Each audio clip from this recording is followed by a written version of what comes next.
अस्सलाम नाज़रीन, आप देख रहे प्रोग्राम काशिफ अब्बासी के साथ। तहरीके अदम एतमाद, बहुत बयानबाजी हुई, पीडीएम का इजलास हुआ। इससे पहले आपको याद होगा तमाम जमातें, पीपल्स पार्टी और पीडीएम धरना लेकर इस्लामाबाद आना चाहती थी फरवरी और मार्च के बीच। फिर यह मुलाकातों का सिलसिला शुरू हुआ। एक बड़ी मुलाकात हुई जब तमाम तर बर्फ पिघलते हुए शहबाज शरीफ साहब अपने वफ्द के साथ चौधरी बरादरान से मिलने गए। ये इसलिए भी एक बहुत बड़ा वाकया है क्योंकि मियां साहब मुतअद्दिद बार ये कह चुके हैं कि सबके साथ रियायत बरती जा सकती है, चौधरी बरादरान के साथ रियायत इसलिए नहीं बरती जा सकती क्योंकि ये इस हद को क्रॉस कर गए जो मियां साहब ने हद मुकर्रर की थी। हम इसको सुना सकते हैं? नहीं सुना सकते। फिर हम उसको सुना नहीं पाएंगे जो मियां नवाज शरीफ साहब के बयानात थे काफ लीग के बारे में। लेकिन इसके बाद पीडीएम की जानिब से ऐलान हुआ। पीडीएम ने कहा कि पीडीएम तैयार है लॉन्ग मार्च के लिए।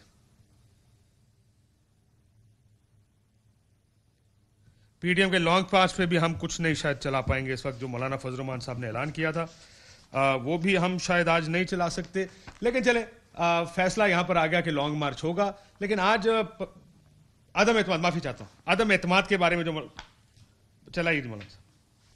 पीडीएम की तमाम जमातों ने इस बात पर इत्तेफाक किया है नाजायज हुक्मरान के खिलाफ अदम एतमाद लाएंगे और इस सिलसिले में जो हुकूमत की हलीफ जमातें हैं उनसे भी राब्ते करेंगे कि वो अपना इत्तेहाद ख़त्म करके ऐसी हुकूमत के इत्तेहादी बनना जो है वो शायद अब मजीद सियासी तौर पर और इक़्तिसादी तौर पर मुल्क के लिए मुफीद नहीं है। ये ऐलान मौलाना साहब की जानिब से किया गया। आज चौधरी मोनस इलाही साहब ने एक बात की, एक बड़ा बयान दिया चौधरी मोनस इलाही ने। उस बयान ने काफ़ी हद तक चीज़ें बदल दी हैं। क्या काफ लीग के बगैर कोई भी तरीके अदम एतमाद कामयाब हो सकती थी? ये तो सवाल पहले से मौजूद था कि काफ लीग हो ना हो। बहुत सी नून लीग की जानिब से कहा गया कि उनके तहरीक इंसाफ के अपने बहुत से लोग हैं जो हुकूमत का साथ देना चाहेंगे। लेकिन मोनस इलाही साहब ने क्या कहा, जरा सुनिए। तमाशा चल रहा है, जो भी बातें हो रही हैं, सियासी लोग हैं हम, हमारा काम है लोगों को मिलना, कोई घर आए इसको वेलकम करना। इसमें जो सबसे इंपॉर्टेंट चीज है ना जी, सियासी लोग तल्लुकात बनाते हैं और तल्लुकात निभाते हैं। जिस तरह हमारा जनाब से एक तल्लुक बना है और वो हमने निभाने के लिए बनाया है। तो मेरी आपसे गुजारिश है कि आप पीटीआई वालों को एक दफा जरा तगड़े तरीके से कह दें, घबराना नहीं। आज सीईसी का इजलास भी हुआ, पाकिस्तान तहरीक इंसाफ का मीडिया स्ट्रैटेजी कमेटी का भी इजलास हुआ। इसमें तमाम तर गुफ्तगू ये की जा रही थी कि किस तरह इस तरीके अदम एतमाद से निपटना है। क्या ये सेटबैक है ऑपोजिशन के लिए? वो ऑपोजिशन जो ये कह रही थी कि इत्तेहादियों से गुफ्तगू करेंगे, उनको कन्विंस करने की कोशिश करेंगे कि वो हुकूमत का साथ छोड़ दें, हुकूमत के लोगों को पोच नहीं किया जाएगा, उन तक अप्रोच नहीं जाएगी, इत्तेहादियों से बात करके उनको कन्विंस करने की कोशिश करेंगे। हमारे साथ फरूख हबीब साहब मौजूद हैं, स्टेट मिनिस्टर इंफॉर्मेशन के। अता तारड़ साहब है मुस्लिम लीग नून से। बहुत शुक्रिया दोनों मेहमानों का। सबसे पहले तारड़ साहब, ये कितना बड़ा सेटबैक है आपको लगता कि ये मुस्लिम लीग नून और पीडीएम के लिए, जब इतना अलल ऐलान आके काफ लीग ने खुद को गोगा इसमें बैकग्राउंड देखें, शहबाज साहब किन हालात में मिलने गए चौधरी परवेज इलाही साहब से? और मैं हालात का जिक्र बार बार इसलिए करता हूं कि मियां साहब बड़े कैटेगोरिकली कह चुके हैं कि तमाम लोगों को वापस ले लेंगे, चौधरी साहिबान के लिए वापसी की जगह नहीं है। ये सेटबैक समझते हैं आप लोग?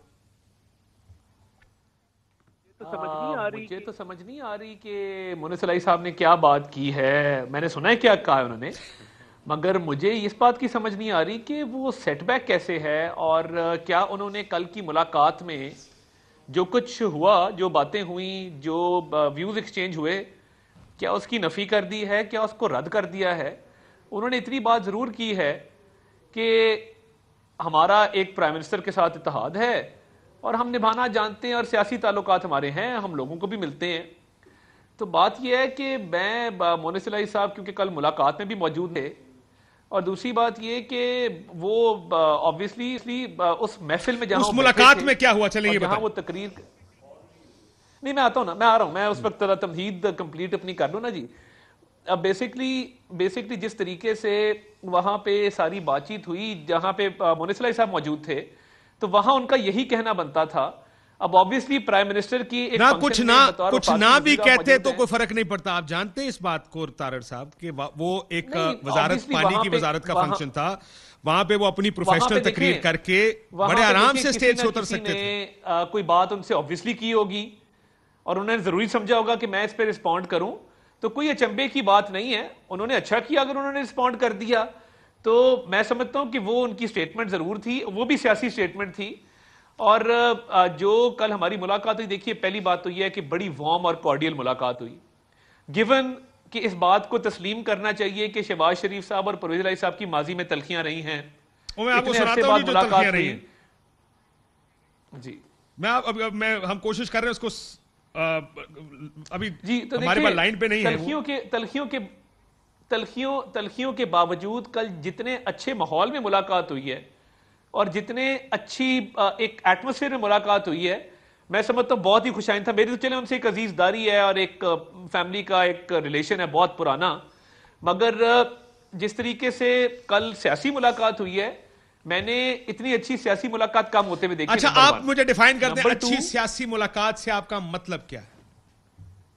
मैं उसी तरफ आ रहा हूं। आ जाएं। देखिए ये बात बिल्कुल वाजे है कि चौधरी बरादरान बहुत अरसे से इमरान खान साहब से नाला भी हैं और उनके रवैये के इश्यूज हैं। और देखिए मेन बोन ऑफ कंटेंशन थी मोनिस इलाही साहब की मिनिस्ट्री, वो उन्होंने रोल के रींग के 2-2.5 को ट्रक की बत्ती के पीछे लगा के, तो जिस तरीके से वो भी दी, वो भी आपको पता है कि बिल्कुल मामलात उस नैज पे आ गए थे, पॉइंट ऑफ नो रिटर्न पे। ठीक, तो एक अननेचुरल अलायंस है हमारी। तो कल देखिए इब्तिदाई गुफ्तगू हुई है और हम बेसिकली तो उनकी तबीयत दरियाफ्त करने गए थे, और जो इब्तिदाई गुफ्तगू हुई है वो बड़ी मुस्बत हुई है और फ्यूचर इंटरेक्शंस पे भी इत्तफाक हुआ है। तो मेरा ख्याल है आने वाले दिनों में मजीद मुलाकातें होंगी, मामलात और आगे चलेंगे। तो मैं समझता हूं कि अभी ये तक मैं भी पहले आप दिन मुझे से ये कह नहीं रहा हूं बता कि- रहे, अगर तो मुलाकात हुई, अच्छी मुलाकात हुई, दोनों ने कहा आपका क्या ख्याल है, दोनों ने कहा बहुत अच्छा ख्याल है, तबीयत बहुत अच्छी है, तो वो तो अच्छी मुलाकात, हर मुलाकात, हर हाथ जिससे मिलाएंगे, जिससे मिलने जाएंगे अच्छी होगी। अच्छी, आपने कहा अच्छी सियासी मुलाकात हुई, मुझे उसकी डेफिनेशन नहीं, बताएं कि नहीं, अच्छी देखिए, सियासी आप क्या मुलाकात चाहते कैसे? हैं? आप क्या चाहते हैं कि पहली मुलाकात हो, हम बेल बजाएं, घर के अंदर जाएं, उन्हें कहें इमरान खान का खात्मा करना है, वो कहें आए भाई जी बैठते हैं, चलें कल परसों आदम एतमाद कर देते हैं?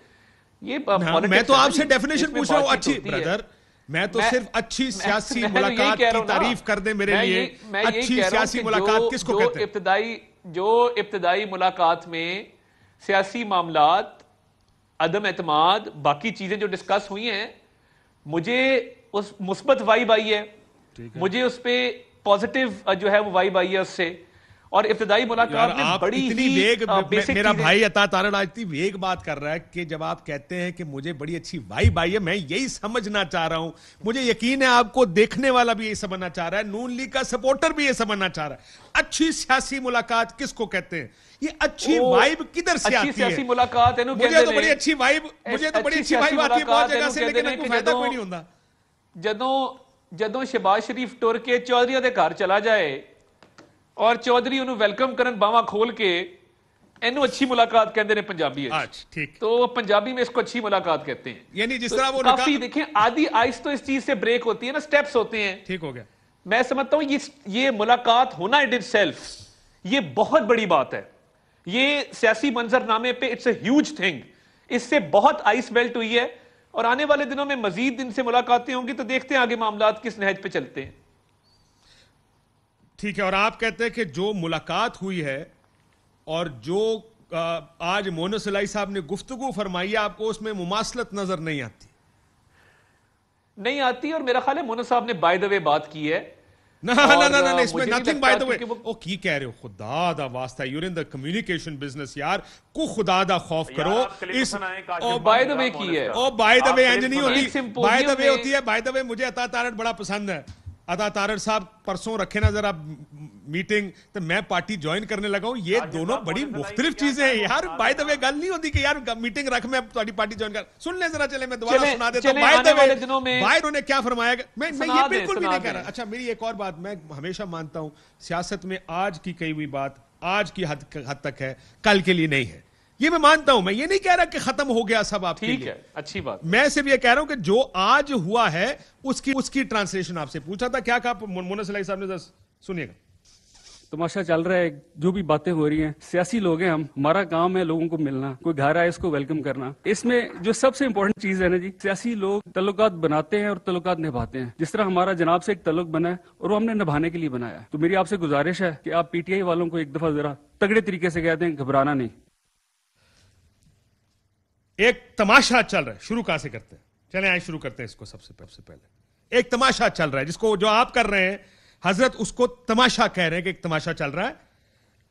अब ये बताइए, तो उनके बुजुर्ग भी शामिल हैं फिर इस तमाशे में। देखें, फिर तो चौधरी शुजात साहब भी इस तमाशे में शामिल हैं, परवेज इलाही साहब भी तमाशे में शामिल हैं। मुझे यकीन है आप अगर ठीक कह रहे हम होंगे। तबीयत दरियाफ्त करने गए थे, अगर तबीयत दरियाफ्त करने गए थे तो अगर परवेज इलाही साहब चाहते ना बैठते। मेरा कहने का मकसद ये है कि वो ऑब्वियसली पीटीआई वालों ने उनको अंडर प्रेशर किया वहां पे। सर वो भी तो कह रहे हैं तमाशा हजरत, चल रहा वो भी है। उन्होंने कहा कि जो घर आएगा हम वेलकम करते हैं की कवे तो करूं काट देवा उन्हें गाले कही है। मगर- वो पायन मगर उठ के अगला घर आए के साथ वो कह रहा है कि जब मेरे कारीगर पर घर शबाश आए शरीफ के आ साथ गया, पूरी मैं फैमिली उन्हें को धक्के देके बाहर कर दूंगा। बिठा देते। साले ना साले हुसैन साहब बैठे हैं, शाफी हुसैन साहब बैठे हैं, चौधरी परवेज इलाही साहब बैठे हैं। अगर हम तबीयत पता करने गए थे, खाली चौधरी शुजात साहब से भी काम चल सकता था। मेरा कहने का मकसद ये है टब्बर लाके गए, सो उथे भी टब्बर बैठे ऐसे यार को खुदा दा अंडर प्रेशर थे। अच्छा चले मेरे साथ उन्होंने एक पॉलिटिकल स्टेटमेंट दी है, ठीक हो गया, एक सियासी स्टेटमेंट दी है और उस वक्त प्राइम मिनिस्टर के प्रेशर में दी है। अच्छा, समीना खाबर याद साहब हमेशा मौजूद है। मैं जरा आता हूं वजीर साहब, एक सेकंड रुक जाए, मैं जरा उनसे पूछ लूं कि काफ लीग ने वाकिफ मोनस इलाही ने, क्योंकि ये मोनस काफ लीग के साथ पिछले 20-25 साल से रही भी हैं समीना खाबर याद साहब। मैडम अस्सलाम वालेकुम। जी वालेकुम अस्सलाम। काशिफ अब्बासी साहब, मैम ये बताइएगा कि ये सियासी बयान दिया है मोनस इलाही ने, उनको जबरदस्ती ये बयान दिलवाया गया, पीएम साहब ने प्रेशर किया है उनको ये बयान देने के लिए? बहुत शुक्रिया काशिफ साहब, आपने मुझे लाइन अप किया। देखिए, कोई सियासी बयान नहीं था। मोनस इलाही साहब को बाय द वे भी कोई ये बयान नहीं है जो अभी मेरे भाई तारड़ साहब कह रहे थे। मोनस इलाही एक सुलझे हुए समझदार सियासी घराने के सियासी लीडर हैं, तो उन्होंने बड़ी सोच समझ के बात की है, क्योंकि जब कोई बात सियासतदान करता है तो वो हिस्ट्री बन जाती है। तो ये बाय द वे बात नहीं हुई है, आपने उनकी बात सुनी नहीं कि उन्होंने कहा ये जो तमाशा लगा हुआ है आजकल, उस तमाशे में जब भी किसी को कोई प्रॉब्लम आती है तो चौधरी परवेज इलाही साहब के दरवाजे हर एक के लिए खुले हुए हैं। इनको वो वक्त याद नहीं है कि जब शुजात साहब गए थे मियाँ साहब से मिलने तो उन्होंने तो गेट तक नहीं खोला था। तो आज शुजात साहब ने, परवेज साहब ने, उनके पूरे खानदान ने उनको वेलकम किया है। ये वो घराना है, जब कोई प्रॉब्लम, जब कोई इन लोगों को मामले की गुत्थी सुलझानी होती है तो चौधरी शुजात साहब और परवेज इलाही साहब से मशवरा लेते हैं। और वो ऐसे लीडर हैं कि उन्होंने वफादारी का मुजाहरा किया कि भाई हम इस वक्त अलायंस हैं उनके, और अगर वो, आई एम श्योर कि अगर, अच्छा चले मैं आपसे सीधा सवाल पूछता हूँ, ये इत्तेहाद छोड़ने का कोई इरादा है? जी हरगिज़ हमारा इत्तेहाद छोड़ने का इरादा नहीं है। हमने 2 साल इनके साथ रहना है और मेरी लीडरशिप आपको ये बयान दे चुकी है, और अब आप मुस्तकबिल में भी देखेंगे हम इनके अलाए हैं, और ये गवर्नमेंट जब तक चलेगी तब तक हम इनके साथ हैं। बिल्कुल ठीक है जी, जब तक ये गवर्नमेंट चलेगी तब तक इसके साथ है। जनाब कोई शक रह गया किसी नू? मैनू है हले भी। अच्छा तुहानू हले भी है, क्योंकि आप देखें ना, मैनू हले भी है, क्योंकि समीना साहबा भी कल मौजूद नहीं थी, मोनस साहब भी मौजूद नहीं थे मीटिंग में। उनको भेजा गया है प्रोग्राम में कि जी हमारी तरफ से आप नुमाइंदगी करें। 2 टोक अल्फाज में दाते हैं, परवेज इलाही आके कहन के देखो जी ये आपके लिए कह रहे हैं। मौजूद था ना जी, फरूख हबीब मौजूद था ना। फरूख हबीब साहब, काशिफ साहब पल्ले कुछ नहीं रहा ना, मसला ये पल्ले कुछ नहीं रहा। मामला ये है कि आज के बयान के बाद बड़ा वादे बात उन्होंने कर दी है। उन्होंने कहा हमारा ताल्लुक है, हम ताल्लुक निभाना जो है वो जानते हैं, हम आपके साथ खड़े हैं। इसके बाद और क्या चीज रह जाती है? अब देखे ना, ये तो डेस्परेशन में आके घबरा कर जो है ये तो तरले मिन्नतों के ऊपर उतर आए हैं, मिन्नत समाजे शुरू कर दी है, हाथ जोड़ने शुरू इन्होंने कर दिए हैं, डेस्परेशन का शिकार हुए हैं। किस चीज का खौफ इनको जो है वो तारी हुआ है? मेरी तो समझ से बालातर है। आप देखे 22 साल बाद इनको जो है वो इयादत करना याद आ गई। चौधरी साहब को अल्लाह ताला सेहत दे, तंदुरुस्ती दे, बड़े जीरक सियासतदान हैं, और वो बीमार इससे कबल भी कई बार हुए, बल्कि हॉस्पिटल में भी एडमिट रहे, लेकिन उस वक्त किसी को वहां जाकर उनकी सेहत याबी का या यादत का ख्याल नहीं आया। चलें अब भी चले गए, हमें उस पर जाने पे या किसी की मुलाकात के ऊपर कोई एतराज नहीं है, लेकिन उसको अपने मजमूम मकासद के साथ जोड़ना और जब वहां से आके मोहन सलाई जो वफाकी वजीर भी हैं और ठीक का समीना खबर हयात ने कि वो बड़े समझदार हैं, बड़े जीरक हैं और सियासत के ऊपर उनकी बड़ी अच्छी उनकी एक ग्रिप है, उन्होंने आज दो टोक बात की है उन्होंने। उसके बाद मैं नहीं समझता कि इनके पल्ले कुछ रह गया है। इन्होंने जो गबारे में हवा भरी हुई थी वो हवा निकल चुकी है।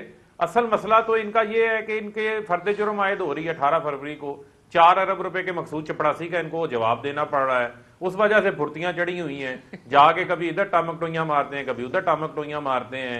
अब तो सिर्फ जो है वो पांव पकड़ने बाकी रह गए हैं, बाकी सारे काम इन्होंने कर लिए हैं। लेकिन फिर भी अभी ये कह रहे हैं देखेंगे, सोचेंगे, करेंगे, अगली मुलाकातें होनी हैं, फिर फैसला होगा। वो भाई आप अदम एतमाद एक दूसरे के ऊपर ही करेंगे, इमरान खान के ऊपर आपकी अदम एतमाद नहीं आ सकती। ना हमारे इत्तेहादी के ही जा रहे हैं, ना हमारे अरकान के ही जा रहे हैं। अरकान की बड़ी खबर है, 20-22 लोगों की फिक्र फारूक हबीब साहब, आप अपने 20-22 लोगों की फिक्र करें जो हर वोटिंग के मौका पर गायब हो जाते हैं, जिनको आपने 80 वोट दिए थे, बड़े धूमधाम से सेनेटर बनवाया था, वो चेयरमैन सेनेट नहीं बने, वो ऑपोजिशन लीडर बन गए। उसके ऊपर भी आपको बड़ा दुख हुआ। उसके बाद स्टेट बैंक के बिल के मौका के ऊपर भी वो वहां पर मौजूद नहीं थे। तो हर मौका के ऊपर जो है वो आपके साथ हाथ हो जाता है। मेरी बात सुने, मैं कल जगह जगह हाथ हो जाता है। मैं एक बात सुन रहा था असद उमर साहब की। असद उमर साहब फरमाते हैं कि कुछ लोग आपसे भी राब्ते में। ये कितने लोग हैं जो आपसे राब्ते में, जो आपके कहने पर आगे पीछे होते हैं फारूक साहब? तो गिन लें, आप देख लें, आपके सामने है। तो कौन लोग हैं जो हर बार जो है वो वोटिंग के मौका के ऊपर जो है वो गायब हो जाते हैं? जब भी ये कोई अदम एतमाद लाते हैं, जब भी कोई काम करते हैं, वो लोग इनके साथ नहीं खड़े होते, वो लोग इनके साथ नहीं खड़े होते, ना ही उनको आइडेंटिफाई कर पाते हैं, ना उनके खिलाफ ये कोई कार्रवाई कर पाते हैं। तो हकीकत तो फिर कुछ और है। बाकी ये जो मर्जी कहते रहे, इनके अपने लोग इनके साथ नहीं खड़े होते। अगर इनके साथ को हमारा बंदा राब्ते में है तो ले आए उसे सामने, क्यों नहीं लेकर आते सामने? वो नहीं ला सकते। आप देखें कि इनकी सर, वैसे आप एक बात और याद रखा, एक और बात याद रखें फारूक साहब, वो इन्होंने तरले मिनते करके वापस लिए। मेरी बात सुनो, वैसे आपका कॉन्फिडेंस अच्छा है, कम से कम आज की हद तक बहुत अच्छा है। मैं आज की हद तक आपके नहीं, हमारा कॉन्फिडेंस हमेशा अच्छा होता है ना। बिल्कुल बिल्कुल, मैं आज की हद तक आपके कॉन्फिडेंस से एग्री करता हूँ। सिर्फ एक मसला है, याद रखिएगा, वो खुलेआम कहते हैं कि हम आपके तादी नहीं, हम रियासत के तादी हैं। आज तक रियासत ने इशारा नहीं किया कि किथे होर जाना है, इसलिए ताडे नाल खलोते ने। जिस दिन रियासत ने इशारा करता कि बहन जाने का वक्त हुआ चाहता है, बाकी जगहों के लोग अपने मकामी वक्त के मुताबिक रोजा इफ्तार करें, उनका रोजा कहीं और इफ्तार होना जाके। ये बात तो आपको पता है ना। काशिफ अब्बासी साहब, मैं सिर्फ आपसे ये बात करना चाहता हूं कि हम 1,70,00,000 वोट लेकर आए हैं। 22 साल जद्दोजहद के बाद हम इक्तदार के अंदर आए हैं। हम इनकी तरह जो है वो कुछ जनरल ज़ियाउल हक की, जनरल जलानी की चूसनी लेके थोड़ी आए थे। वो इमरान खान ने इक्तदार में आके फैक्ट्रियां बनाई हैं, कोई इमरान खान ने इक्तदार में आके लंदन में महलात बनाए हैं। सर, उसका इलेक्टोरल पॉलिटिक्स से कोई लेना देना नहीं है ना, उसका पार्लियामेंट्री पॉलिटिक्स से लेना देना कोई नहीं। जितना मर्जी अच्छा है, मैं बताता हूं, hostage to 172 members in the national assembly. He is hostage to that. एक मिनट सुन ले, है ना, है। उसकी वजह यह है कि सबको पता है कि इमरान खान इक्तदार में माल नहीं बना रहा यहां पे बैठ के। इमरान खान के बच्चे कारोबार नहीं कर रहे। इमरान खान का कोई रिश्तेदार मफरूर बन के बाहर नहीं बैठा हुआ।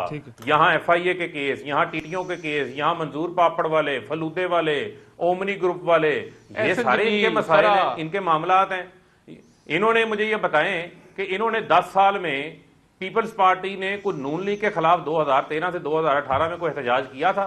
यहाँ इन्होंने 2008 से 2013 में सड़कों में घसीटना था, लॉन्ग मार्च करना था, कुछ किया था इन्होंने? मुकमुका था, क्योंकि सबका तरीका वारदात एक था।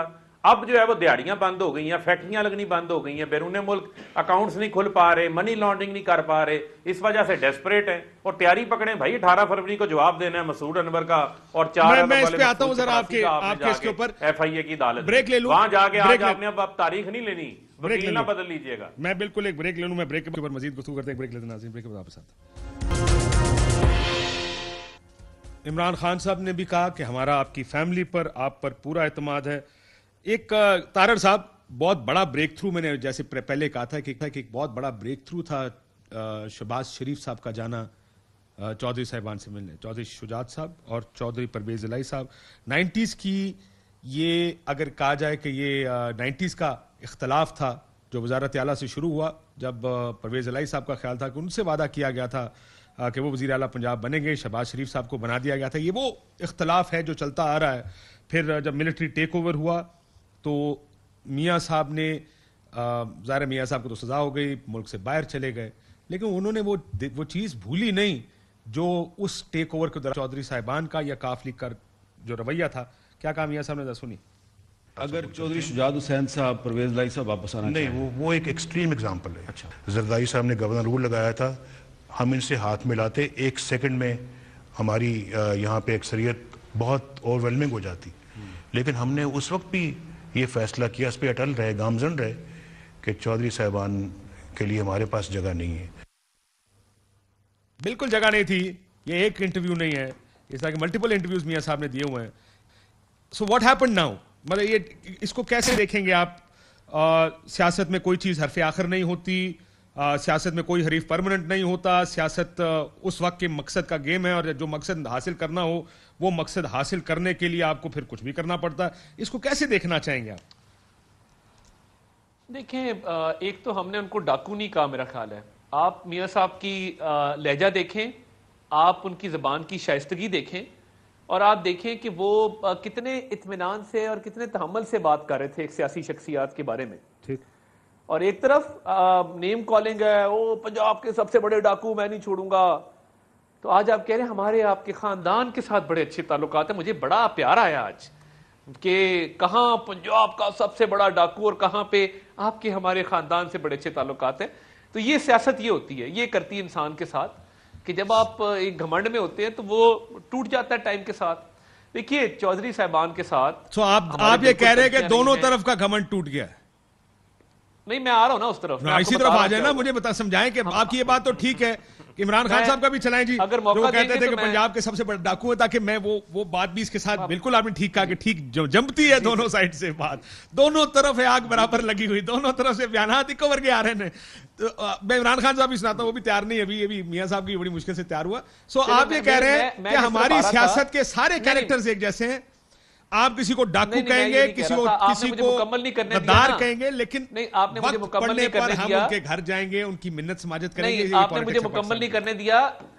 नहीं, ये ऐसा नहीं है। देखिए इमरान खान साहब अपने आप को जो सेलिब्रिटी समझते हैं कि मैं दुनिया का सबसे बड़ा सेलिब्रिटी हूं, कि मुझे वेस्ट का वेस्ट से बेहतर पता है, मुझे बुखारा का बुखारा वालों से बेहतर पता है, मुझे इंडिया का इंडिया वालों से बेहतर पता है। कल फरीद जकरिया को CNN पे उन्होंने कहा है। तो जिनको सब कुछ पता होता है ना, वो ऐसी हरकतें नहीं करते। मेरा कहने का मकसद ये है कि वो सेलिब्रिटी साहब जो हैं वो किसी की खुशी गमी में नहीं जाते। आप रिकॉर्ड उठा के देख लें, मतलब हो कभी, हमारी तो वफादारी की सियासत है ना, ठीक है, हमारी कभी कोई फौतगी हुई, चौधरी साहबान आए हैं, उन्होंने हमेशा इज्जत बख्शी है। और स्पेशली पिछले जो 3.5 साल हैं, मैं चौधरी परवेज इलाही साहब की तारीफ करना चाहता हूं। उन्होंने बतौर स्पीकर के बड़ा एक गैर जानिबदार रोल अदा किया है। उनकी तरफ से कॉन्फिडेंस बिल्डिंग मेजर्स भी हुए हैं।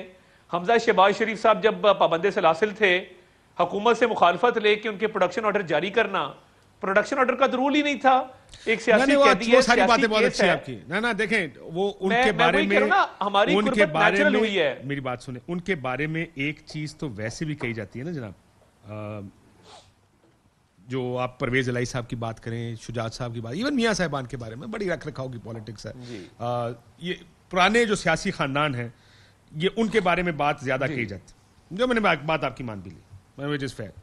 अब मुझे सिर्फ ये बताएं कि क्या वो जो मियाँ साहब के बयानात हैं अब उसको नजरअंदाज कर दिया जाए? नहीं, देखें मियाँ साहब का बयान, उसके बाद हालात बहुत मुख्तलिफ हुए हैं, उतार चढ़ाव आया, मगर हमारी कुर्बत ज्यादा हुई है, हमारी तलखियां नेचुरली कम हुई हैं, उसमें इजाफा नहीं हुआ। हमने एक दूसरे को नेम कॉलिंग नहीं की है, हालांकि मौके आए थे, हमने बड़े सब्र तहम्मुल का मुजाहरा किया है।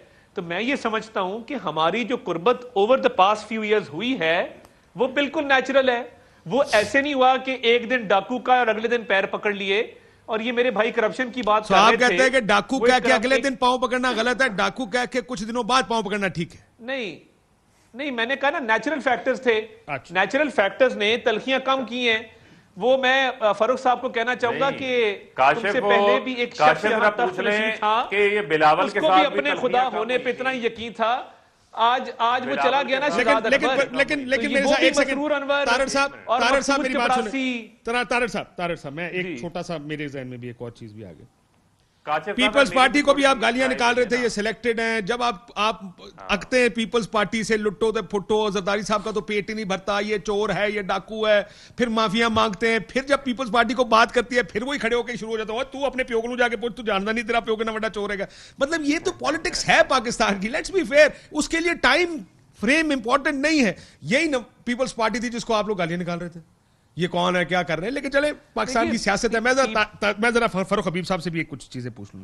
एक आखिरी बात मेरी सुन लीजिए, जो करप्शन की उन्होंने बात की, मैं सिर्फ ये कहना चाहता हूं कि हमने आटा, चीनी, एलएनजी, बिजली के स्कैंडल नहीं किए थे। और पंजाब में आज भी आप पूछे ना, एहसन जमील गुज्जर अरबों रुपए के डाके डाल रहा है, पूछे वो कौन है, ये फरा बीबी कौन है जो ट्रांसफर पोस्टिंग्स करवाती हैं। यार बताएं नहीं कौन है, हर जगह हर कोई आखिर का जिक्र करता है। ये बताएं तो सही हैं कौन। देखें हर कोई आगे का जिक्र कर रहा होता है। देखें एक मिनट देखें, रुक जाएं। देखें बुनियादी तौर के ऊपर क्या मामला है। बुनियादी तौर के ऊपर मामला ये है, जिन लोगों का जिनका ये नाम ले रहे हैं, उनका ना किसी हुकूमती पोजीशन से कोई ताल्लुक है, ना ही वो किसी अहम ओहदे के ऊपर मौजूद है।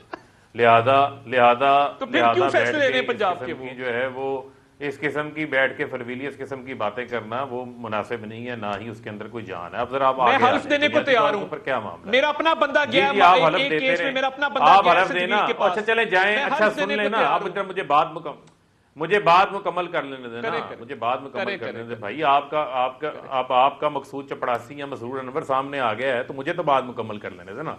मामला क्या है? मामला ये है मकसूद मसूर करने वाला एक शख्स था, उधर चला गया। इनके सुन तो लें, चले सुन लें।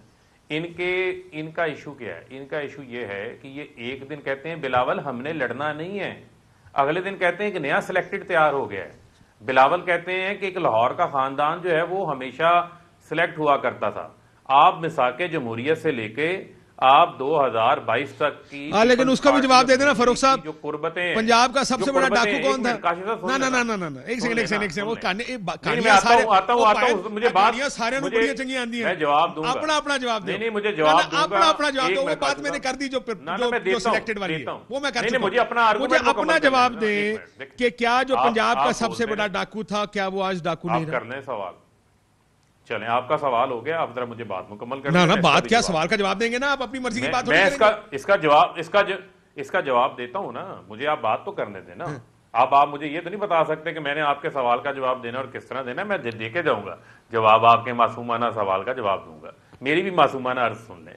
देखें इनका क्या मामला है। इनका मामला ये है कि ये जितनी लड़ाइयां आपस में एक दूसरे के साथ हुई, जितनी कुर्बतें हुई, वो खत्म हो जाती हैं। मैं आपके सवाल के जवाब पे आ रहा हूं। आपको याद होगा कि ये गालिबन पीर पगाड़ा साहब ने, ये जिसने भी कहा था, उन्होंने ठीक कहा था कि जब नून लीग मुश्किल में होती है तो ये घुटनों को हाथ लगाते हैं, जब ये ताकत में आते हैं तो ये गर्दन से पकड़ लेते हैं।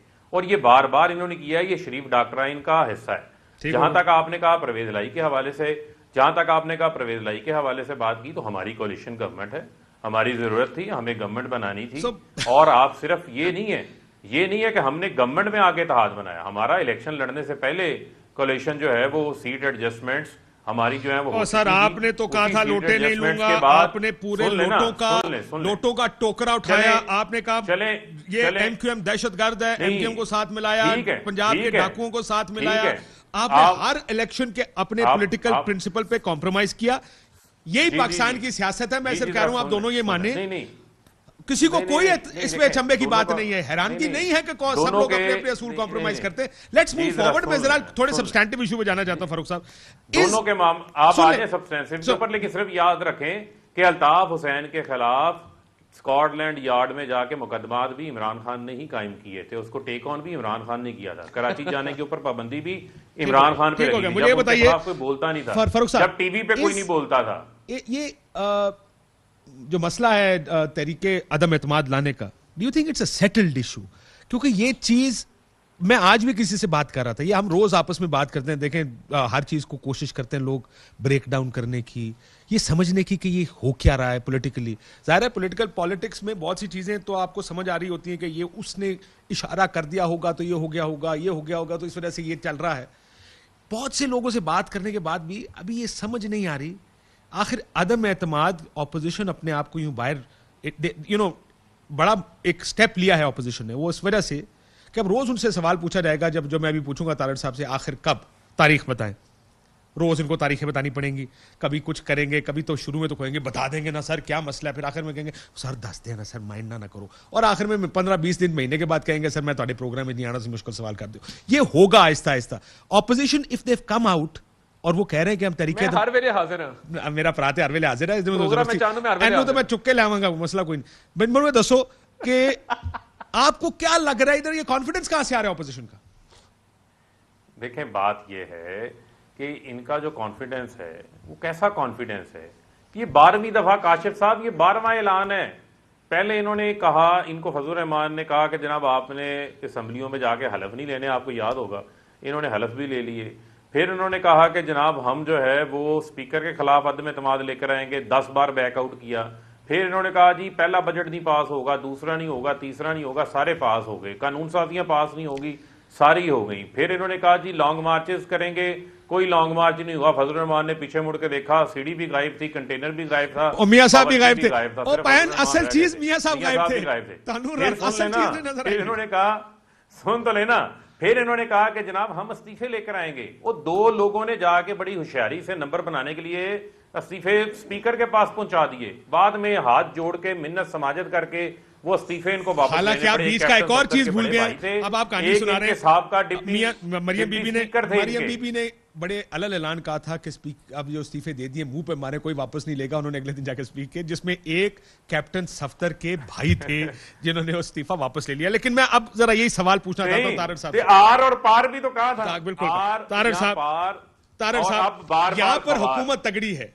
पिछले 3.5 साल में ऑपोजिशन ने मल्टीपल टाइम्स इत्तेहाद बनाए, लॉन्ग मार्चेस, तारीखें दी, इस्तीफे देंगे, and none of that materialised at least for the naked आई।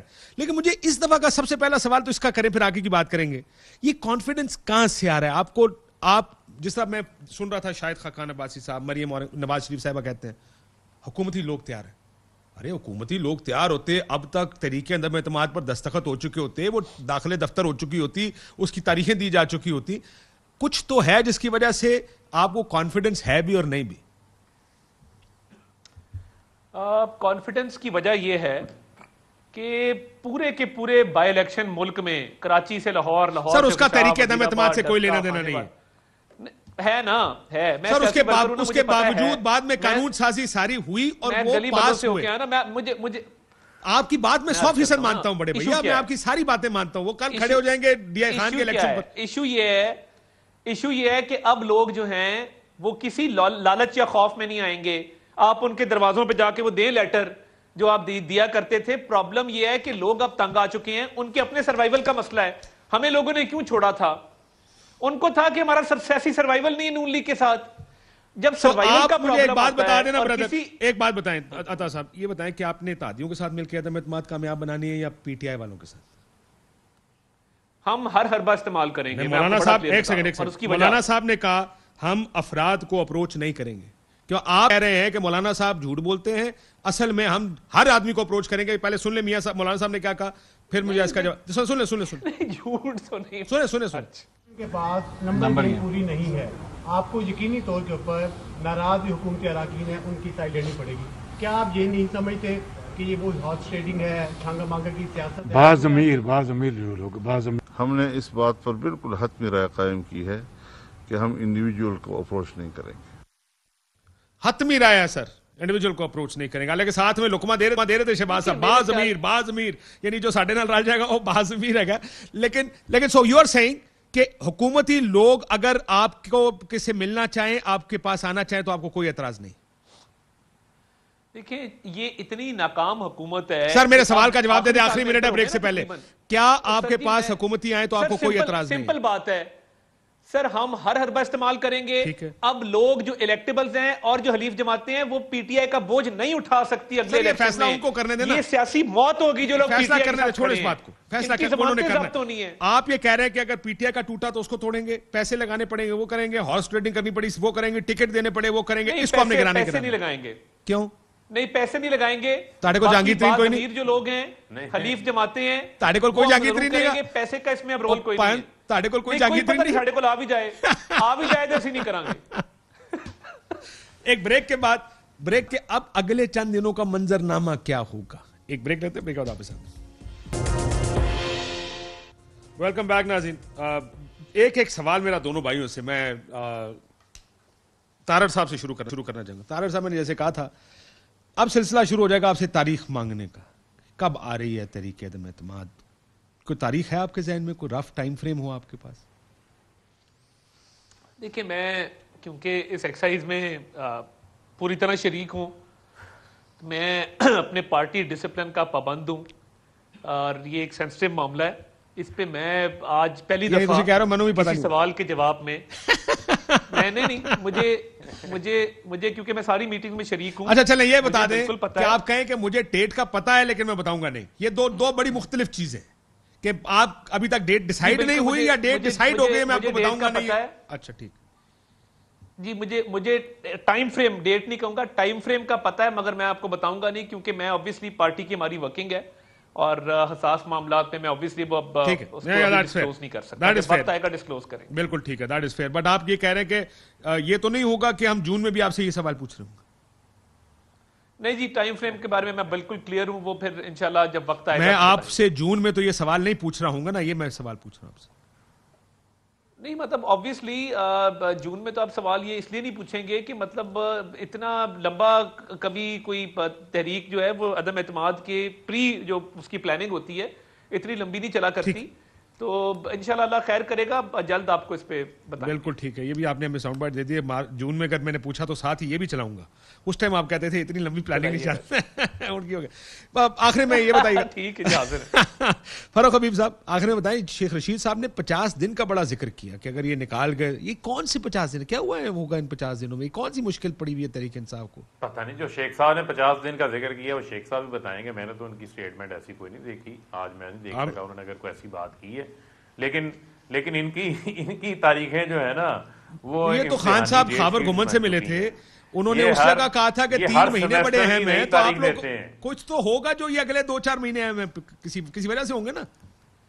देखें हमारे लिए हर दिन बड़ा अहम होता है अवामी खिदमत के लिहाज से। इनके मामले में आप ना ही समझें, ये अदम एतमाद नहीं आ सकती, ये शिकस्त खुर्दा बॉडी लैंग्वेज है इनकी। और आखिर में मशवरा दूंगा, जरदारी साहब को चेक कर लो, एंड में फिर वो ना ये शर्त रख दें मियाँ साहब वापस आए तो फिर अदम एतमाद करें। हाँ, ये भी मुमकिन है, वैसे हो सकता है ये देखें, होने को तो पाकिस्तानी पॉलिटिक्स में कुछ भी हो सकता है। बहुत शुक्रिया मैं दोनों मेहमानों का। इस नजर रखते हैं कि सियासत में क्या हो रहा है। आपने देखा तहरीक अदम एतमाद है, तादियों के बयानात हैं, मुलाकातें हैं, आपस में भी उनसे भी एक कंप्लीट खिचड़ी सियासी तौर पर पकी हुई है। इजाजत दीजिए, अल्लाह हाफिज। अहम तरीन खबरें अब एक क्लिक की दूरी पर। आपके पसंदीदा टॉक शोज हों या अहम मुल्की या गैर मुल्की शख्सियात की न्यूज कॉन्फ्रेंसेस, हर लम्हा बाखबर रहने के लिए सब्सक्राइब करें हमारा YouTube चैनल। मौसम की सूरत हाल हो या खेल के मैदान से खबरें, अपने मोबाइल फोन से मुल्की और बैनुल-अक़वामी अहम खबरों तक रसाई के लिए डाउनलोड कीजिए मोबाइल ऐप।